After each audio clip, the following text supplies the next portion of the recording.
How has your life changed as an administrator this week alone? So I guess, Andrew, I'll say that I've become what I feel is somewhat of a resident expert on trying to deal with epidemics and pandemics, specifically related to the coronavirus. I have learned an awful lot about the virus itself and the impact on people socially and physically. At an administrative level, I see writing on the whiteboard. What are you doing? What conversations are you having as it relates to coronavirus?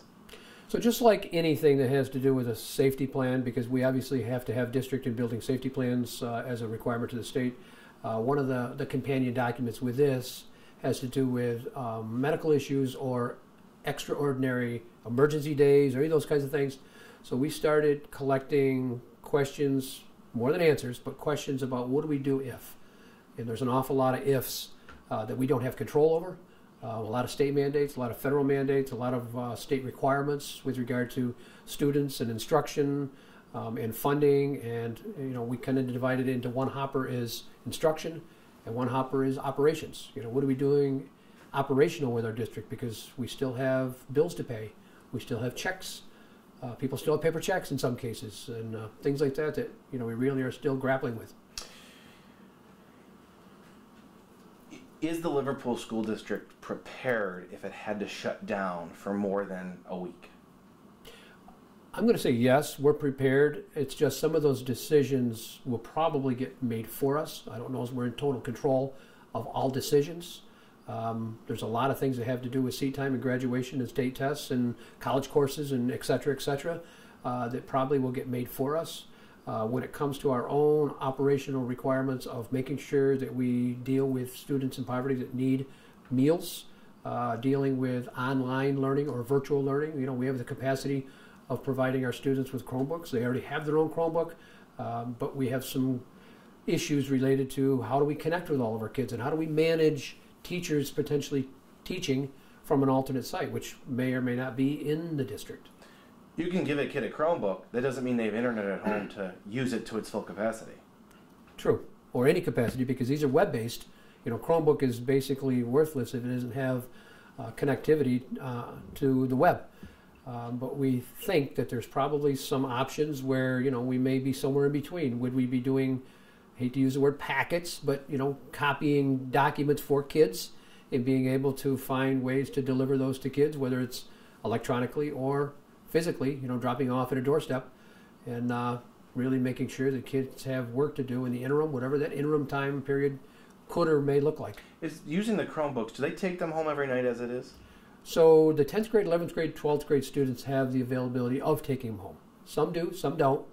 Some kids say, I don't want to take it home. I have a computer at home. I have access to, technology at home. Some kids, really surprisingly, do things on their phone. They do assignments on that little tiny screen. So in most cases, we do not have Chromebooks at home.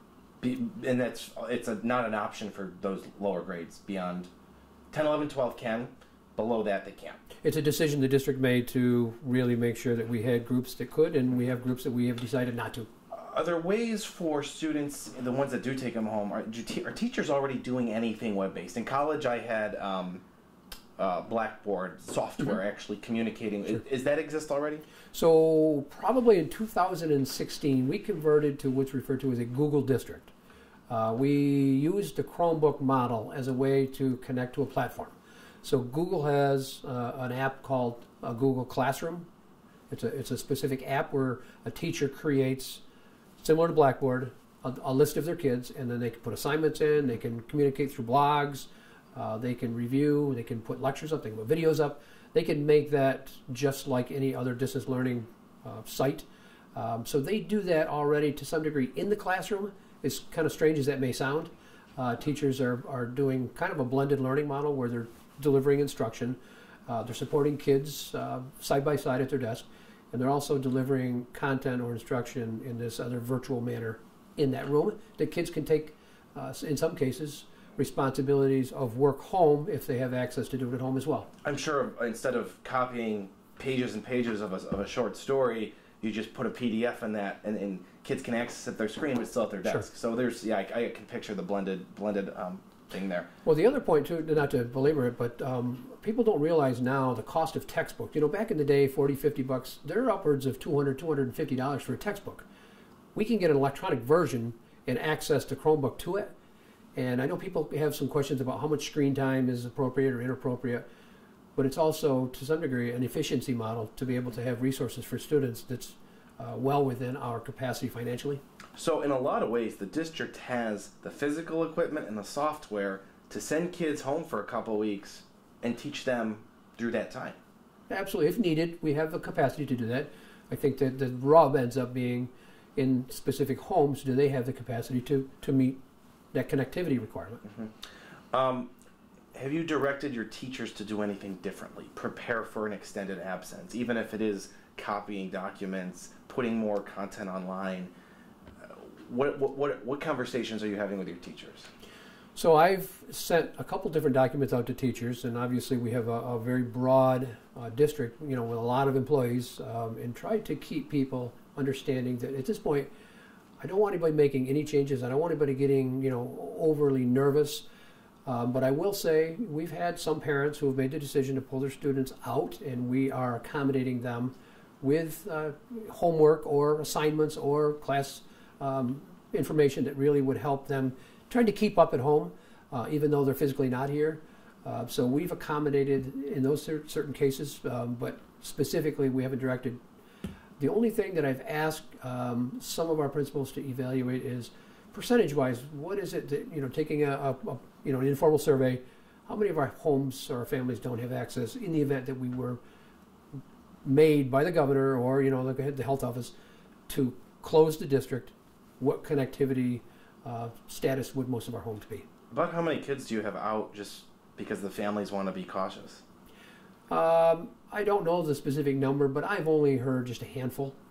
Okay. I don't know the number. I wouldn't even throw it, but it's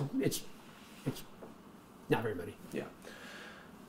Do you not think you'd make this decision yourself at all? If you had a confirmed case or if a student was confirmed with the virus or their family, the people they live with was confirmed with the virus, would you still wait for the governor to make that decision, or would you step in and consider that yourself to close the school building or the district? So the governor imparted a requirement that if a case is found in a school building, there's a state requirement that they close for 24 hours, while a further decision is evaluated by the Onondaga County Health Commissioner.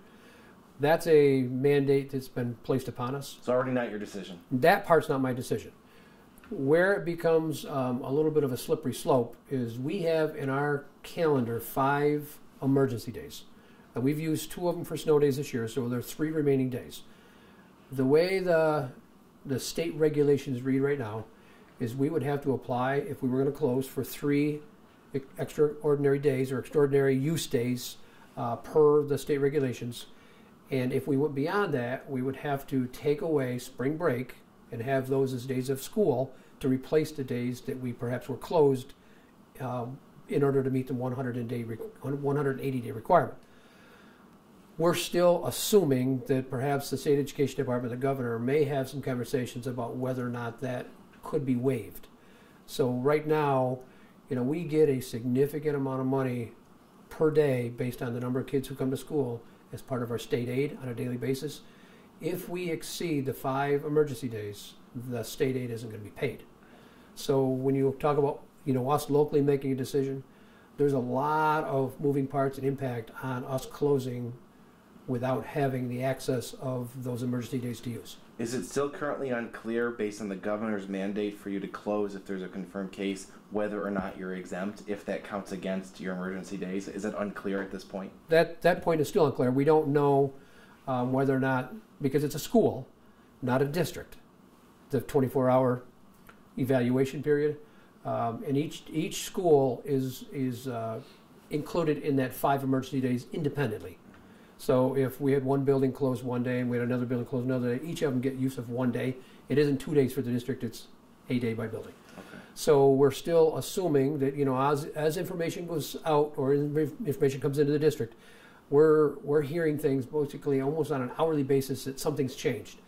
I put a letter out last Tuesday to the community, and before literally the ink was dry, if you want to call it ink, there were already changes. So what I sent was probably to some degree inaccurate. So there's another letter going out. I sent a letter to the staff on Wednesday night. I sent another letter to the community this morning. All of these documents are a moment in time. And as soon as a county executive speaks, as soon as the governor speaks, as soon as the state ed sends guidance, there probably is an accuracy in what I've said, and I'm hoping that people realize I'm sharing what I know at that moment. Do you feel that the state is communicating well with school districts? Well, I don't know exactly what somebody would say when they say communicating well. I think they're communicating the information that they feel confident that they can share. I think because the state of New York has different regions and different parts. Central New York, for whatever reason, has avoided, I don't think it's a matter of if, it's a matter of when, but at this point has avoided, to my knowledge, as of what I know right this second, there are no confirmed cases in Central New York. Onondaga County or any contiguous counties as well. I would confirm that based on my knowledge at the moment as well. But I would say that that's absolutely subject to change. If and when, probably when that changes, all of the rules will change with regard to us slow playing this. I do know that there are districts that have made some decisions about events, and I think they're trying to be precautionary. I said last night at one of the events that I attended, as soon as we make decisions to make either closures or cancellations, to me it's got to be an all or none. So I think that's where our stance is, and by the end of the day, there may be more decisions that affect what we're doing next week.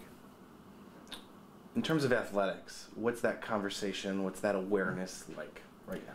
So I've had conversations with our school of physician regarding spring trips because it's pretty popular in Liverpool to go south for baseball, softball, boys and girls lacrosse. We also have a senior trip to Great Escape, and there are a lot of things. French, Spanish kids, our clubs go to different sites in Montreal or Spain. So all of those have been on the table for discussion and conversations. In some cases, some of those decisions have been made for us because the region with which maybe some of these teams or kids are going have made the decision that they don't want groups there. One of the things that really is kind of question right now, spring sports is supposed to begin next week. Is that still going to happen? Are we still at a place where we're going to kick off the season on time? The New York State Public High School Athletic Association just announced yesterday that the state championships for boys and girls basketball has been canceled. I would assume that they would be part of that decision, that we would put spring sports on hold for a period of time. But as of right now, I haven't seen that decision, and I'm hoping that some of those decisions get made sooner rather than later. Any change in procedures within the buildings right now? Mostly cleaning. We've done a significant adjustment, I'll say, with touch points. The only issue related to that, and we're kind of probably hearing this, is the fact that because we're focusing on, we've cleaned door handles and things like that, but now we're doing probably a super clean job on tabletops and arms of chairs and keyboards and all that stuff, which means that maybe some of the other things, vacuuming and that stuff, may be taking a little bit of a back seat.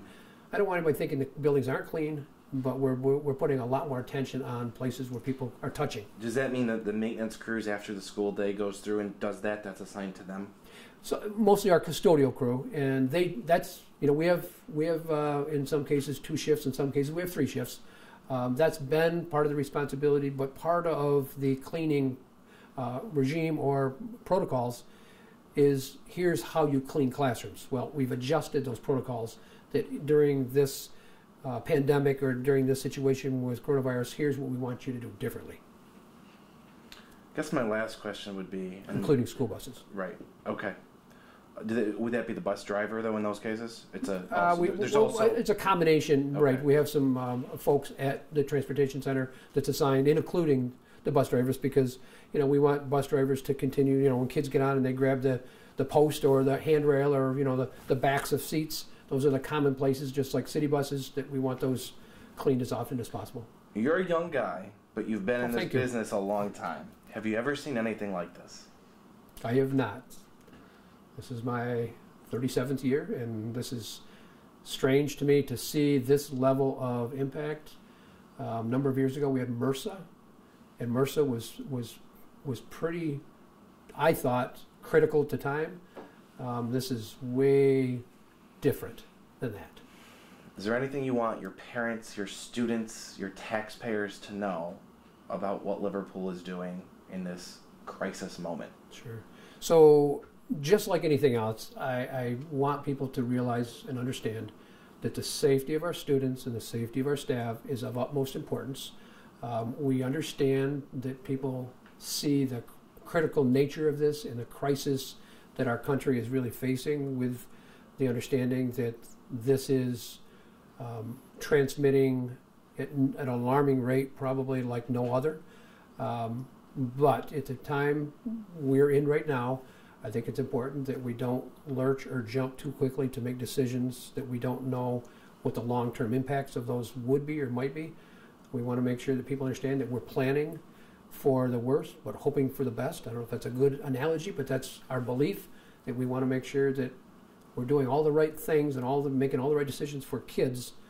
And we know that there's things that we can't control, and sometimes we're part of the decisions and sometimes we're not. Would a closing go through the same system? I guess unless the governor surprises somebody, which he can do and does. Would the closing of this school district go through the similar protocols as a snow day? There's a requirement to fill out a form. Like I said, an emergency day. Public notice. Yeah, because in light of the hoax yesterday, in terms of people finding out.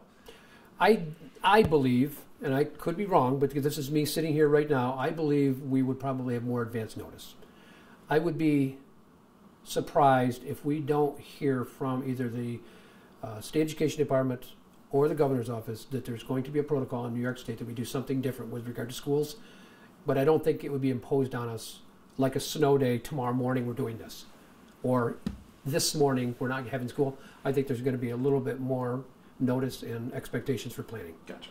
Where you can communicate at a more reasonable pace. Okay. Yep. Anything else you'd like to add? We covered a lot. I think we're good. Okay. We're in a school building right now. Is there a chance we can see one of the Chromebooks? Yeah, this isn't a school building, At all? No. Okay.